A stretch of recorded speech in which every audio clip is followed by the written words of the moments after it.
Hello and welcome back to Chiefsman's Corner Live. I will be interacting via YouTube chat if you're watching live. I'm also in the Discord server voice network if you wish to join the show live as well. If you do, go ahead and mute yourself when you hop in. I'm your host, Coach Winuvas, one of the leadership team here in WFL and coach of the Los Angeles Rams. This show will mainly go over Week 4 games with players of the podcast making a comeback after a little bit of a hiatus. We also have one question tonight, technically two, right as I was writing this script and adding the question for question 1. Question 2 came in. I'm going to save question 2 for next week, though. I want to do a little research on it. So we're going to have a little bit of a quicker show with just one question to have in our Ask the Chief segment. If anyone's tuned in, welcome aboard. Go ahead and leave comments for me to interact with while I'm on the show live. If you're watching this at any time, though, thank you for watching. Any all support is appreciated. Without you guys, the WFL doesn't exist. Housekeeping notes as usual. First thing to talk about tonight, as always, is the WFL's incentive plan. This incentive plan allows you to get some perks that aren't available for every member simply by doing some extracurricular activities that involve WFL. Anything from Twitter or X to articles on the Neon Sports site to commenting or participating in the show. Even chatting in Discord can earn you experience points.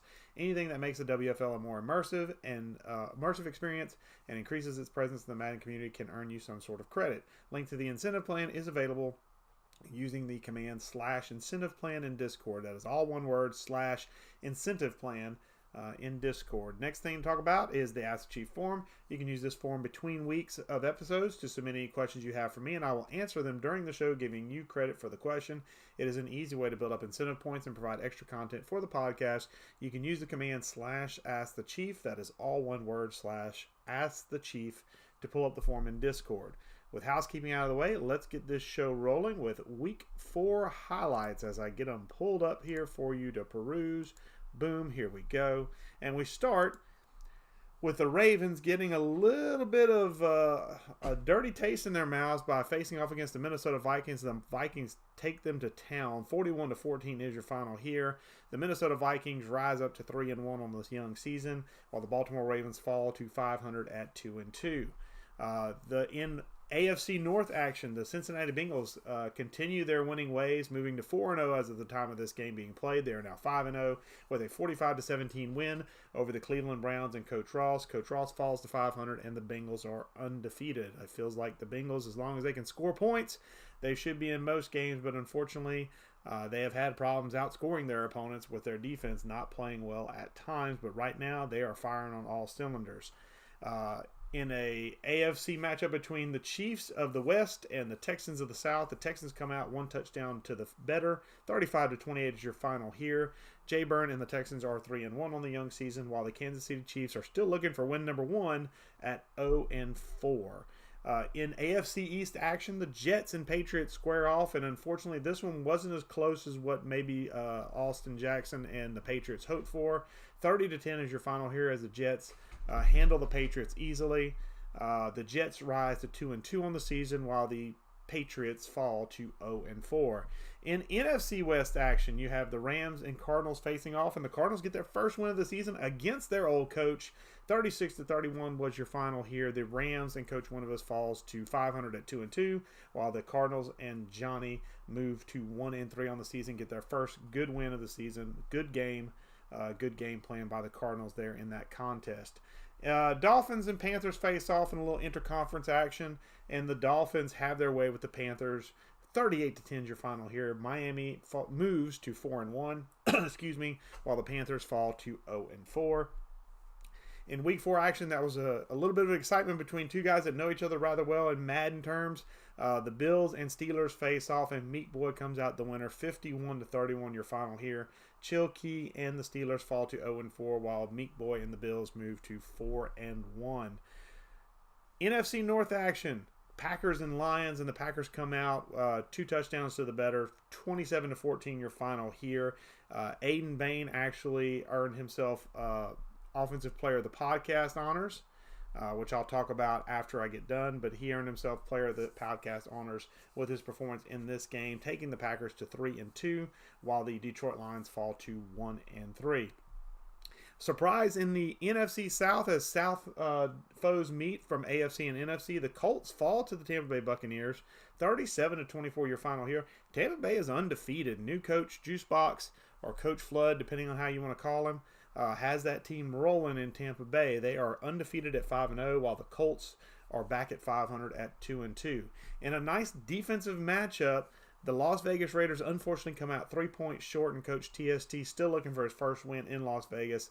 Falls 16-13 to the Washington Commanders. Coach Waffles is 4-0, while the Raiders are 0-4. Tough year for Cold and the 49ers starting out of the gate as they go to New Orleans and are beaten 28-14 is your final here. The Saints move to 3-1 on the season, while the 49ers are still looking for victory number 1 of this season at 0-4. However, he did earn himself Defensive Player of the Podcast honors, which I will talk about at the end of this little sequence. Game of the week action between the Los Angeles Chargers and the Denver Broncos. AFC West foes meet once again, and this unfortunately wasn't a close contest as 24-10 is your final here. The Chargers move to 3-1, while the Denver Broncos fall to 2-2. Had a tough schedule coming out of the gate. Have the Broncos to be 500 at this point is probably a little badge of honor he needs to wear rather proudly, honestly. High scoring affair between the Seahawks and the Jaguars as the Seahawks come out 45-38 is your final here. Seattle moves to 3-1 on the season, while the Jacksonville Jaguars, the WFL Bowl 7 champs, fall to 1-3.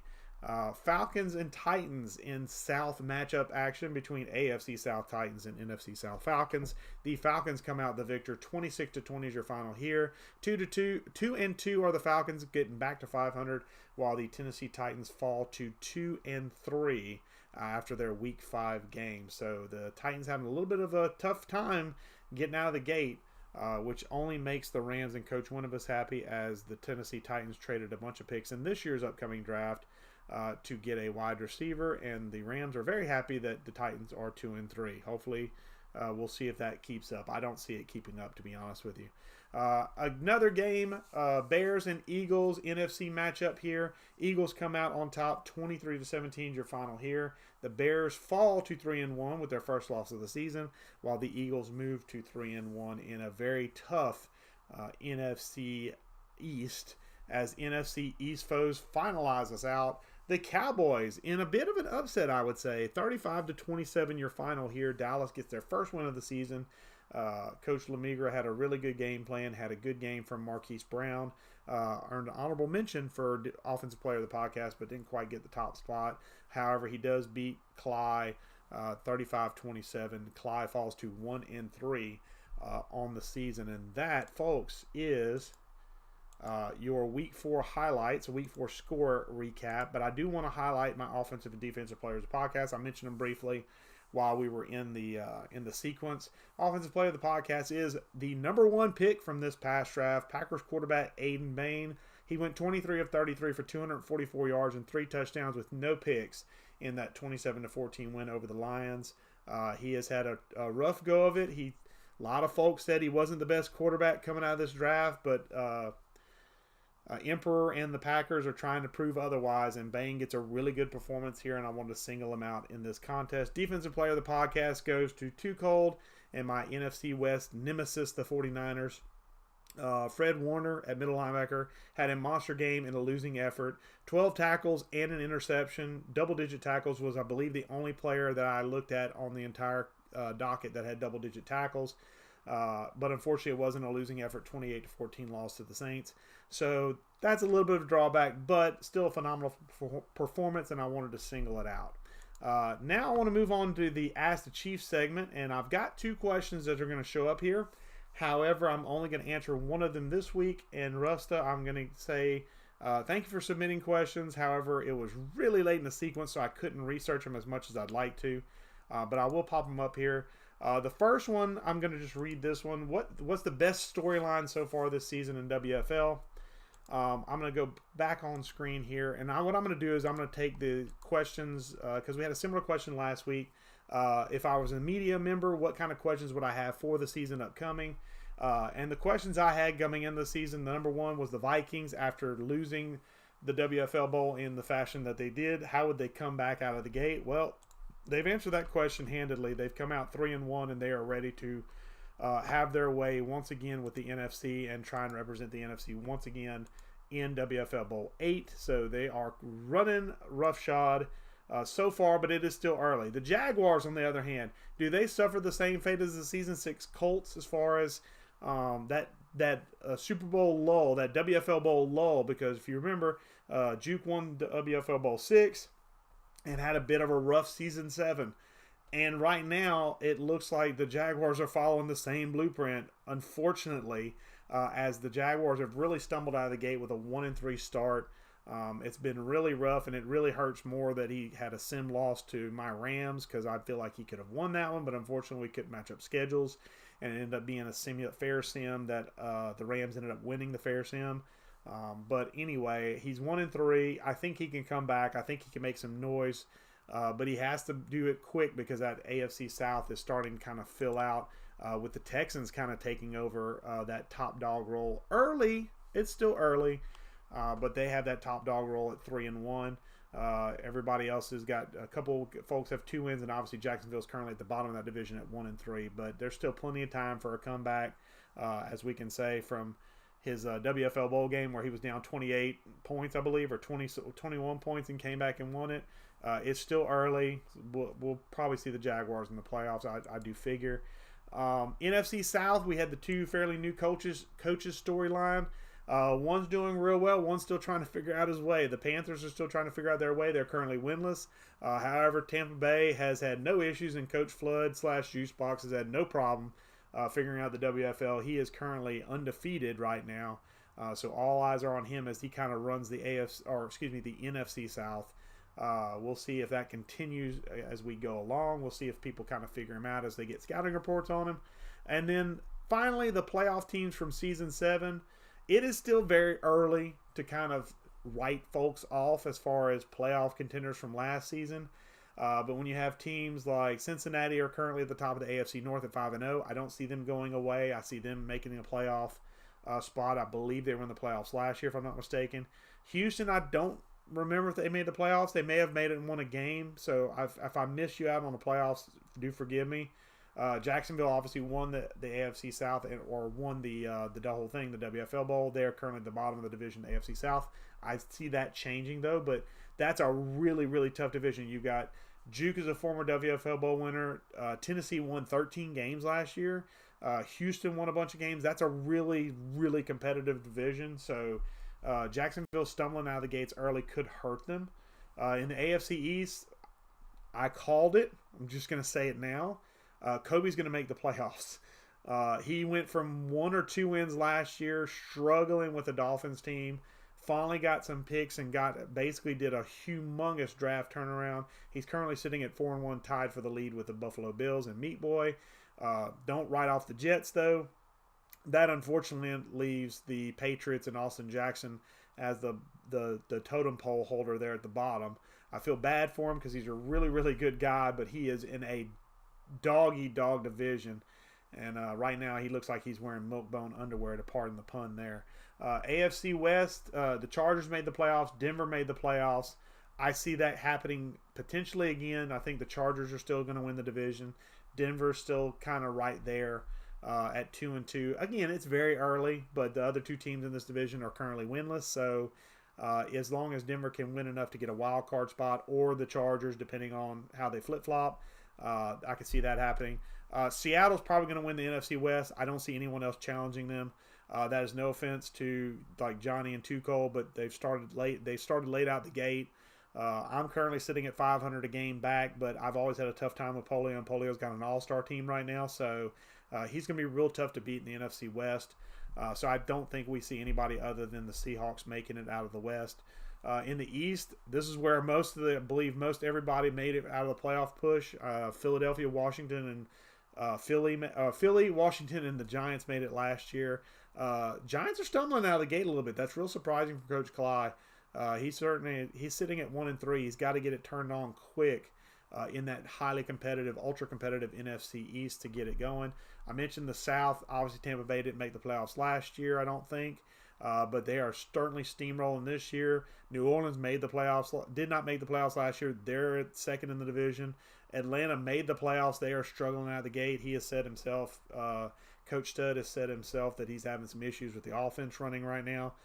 So hopefully he's getting that back on track as he's at 500 right now. And then the North, the Bears are finally making a push. The Packers are making a push, and the Vikings are currently leading the pack, but it's basically a virtual tie at this point. So you got a 3-horse race there in the NFC North. If that holds true to serve, you could see maybe a team in the NFC East getting bumped, or the South getting bumped, which would be a real crappy situation for a team like, the Saints are doing pretty well out the gate. Philadelphia is doing well out the gate. Those are the teams that are in second place in the East and South. So I think playoff-wise, the playoff teams that made it last year some of them are struggling, but I think they'll find their gear in time for when the playoffs come up. I think the cream rises to the top, and I think they'll come and meet the occasion. The other question, which I'm going to pop up on screen, even though it's going to be kind of small, I'll pop it up on screen, but I want to do some research for next week, and that is who has the best secondary in the WFL and who has the best receiving core in the WFL. And I think that's actually a great question for next week's show, and the reason it's a good question for next week's show is we're going to be right around the week 7 or 8 mark. I believe we're going to have week 5, week 6. We might be finished with week 7 by the time the next show rolls around.